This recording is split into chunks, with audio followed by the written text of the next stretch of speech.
Con este truco vas a aprender a hablar el quechua como si fueras un experto. Mira esto. Taki, cantar. Y si le agrego ahora takij, viene a ser cantante. Si cambias la Y final de taki por una Q, ya tienes una persona. Este cumple la función de sustantivar. Ahora, veamos otro ejemplo. Mijuy, comer. Y si le aumentamos una Q en vez de la Y, miju vendría a ser la persona que come o el comensal.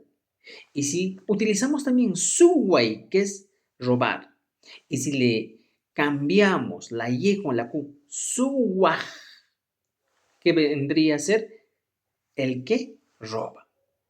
Intenta con otro verbo, por ejemplo, con el verbo tu sui, y déjalo en los comentarios. Te leo. Nos vemos. Hasta la próxima.